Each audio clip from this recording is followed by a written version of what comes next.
Imagina só, um império gigantesco que dominou o mundo por séculos, de repente, começa a ruir. E das cinzas dele, uma civilização totalmente nova vai nascer. Mas como é que isso aconteceu? É exatamente isso que a gente vai entender agora, a fascinante história de como a Europa medieval se formou.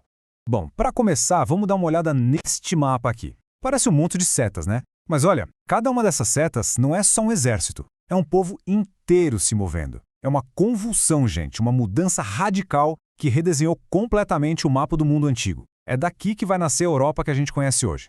E para entender essa transformação toda, nosso roteiro vai ser o seguinte. Primeiro, a gente vai ver a crise que abalou Roma. Depois, as grandes migrações.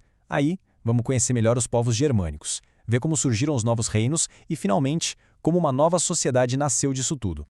Então, vamos lá. Para a gente se situar, vamos voltar para o século IV. O Império Romano, que parecia invencível, sabe, uma potência gigante, agora está enfrentando uma crise seríssima, bem ali nas suas fronteiras imensas. E olha, antes de mais nada, é super importante a gente entender como os romanos pensavam. A palavra bárbaro para eles não era só um nome. Tinha um peso, um desprezo mesmo. Era a forma deles de dizer, esses são os outros, os que não são como a gente, os inferiores. Beleza. Com essas fronteiras romanas já meio bambas, o cenário estava pronto para uma das maiores movimentações de gente da história. O que a gente costuma chamar de invasões bárbaras, na verdade foi algo bem mais complexo. Foi uma série de migrações longas que mudaram a cara da Europa para sempre. Não foi tipo uma única invasão, sabe? Foi uma coisa muito mais complexa. A gente tá falando de vários grupos diferentes. Godos, vândalos, francos, cada um procurando um novo lugar pra viver. E muitas vezes eles estavam sendo empurrados por outra força que vinha lá do leste, os hunos. O avanço deles causou um verdadeiro efeito dominó no continente todo. E a escala disso tudo é impressionante. Pensa só, estamos falando de mais ou menos 6 milhões de pessoas se movendo pelo continente. 6 milhões! Para a gente ter uma ideia, é como pegar a população inteira de uma cidade como o Rio de Janeiro hoje e colocar todo mundo na estrada. Imagina o impacto. Isso mudou a Europa de um jeito que não tinha mais volta. Ok, mas quem eram esses povos germânicos, afinal?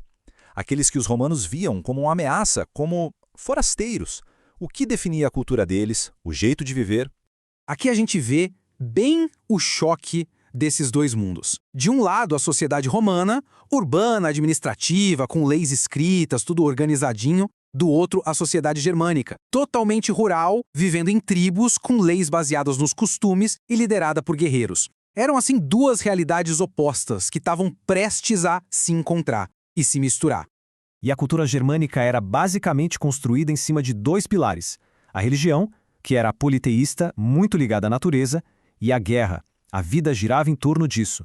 E essa imagem aqui ilustra isso perfeitamente. Um artefato como o martelo de Thor, o Mjolnir, não era só um enfeite, né? Era um amuleto, um símbolo muito poderoso de uma fé que misturava a natureza, força bruta e a busca por proteção divina na hora da batalha. E aqui tá o X da questão, a chave para entender muita coisa. Essa estrutura social chamada comitatus. Pensa nisso como um pacto de lealdade total entre um chefe e seus guerreiros. O chefe protege e dá os espólios da guerra, e os guerreiros oferecem lealdade até a morte. Isso é muito mais que uma tática militar, é a sementinha do que séculos depois vai virar o feudalismo. Bom, com o poder de Roma no Ocidente desmoronando, o que surge no lugar? Um mapa político totalmente novo, um verdadeiro mosaico de reinos germânicos que começam a se formar e que são basicamente o embrião das nações europeias que a gente conhece hoje. Olha só essa comparação. É muito impactante, né? À esquerda, o Império Romano, todo unificado. E à direita, o mapa todo picotado. Cada pedaço é um novo reino. Dos visigodos, dos ostrogodos, dos francos. A gente está vendo aqui, literalmente, o nascimento da Europa medieval. E essa citação do Teodorico, o ostrogodo, mostra como a coisa era complexa. Esses líderes não eram só conquistadores brutais, eles também eram políticos, diplomatas, negociando com o que ainda existia do Império Romano, tentando ganhar legitimidade para poder construir seus próprios reinos. Mas é muito importante entender uma coisa. Esse período não foi só sobre destruição e caos. Pelo contrário, foi, acima de tudo, um momento de criação, de mistura, uma fusão cultural de onde algo completamente novo estava nascendo. No final das contas, não foi uma vitória de um lado sobre o outro, foi uma grande fusão. Os povos germânicos pegaram para si muita coisa dos romanos, como a administração e as leis, e os romanos absorveram os costumes militares e aquele sistema de lealdade dos germanos. Até a religião foi um processo. O cristianismo se espalhou, mas no começo com umas diferenças importantes, como o arianismo. E é dessa mistura toda que nasce de fato a civilização medieval. E olha que interessante, aquele costume do comitatus que a gente falou, ele evoluiu. Os reis começaram a dar terras para os seus guerreiros mais leais como recompensa.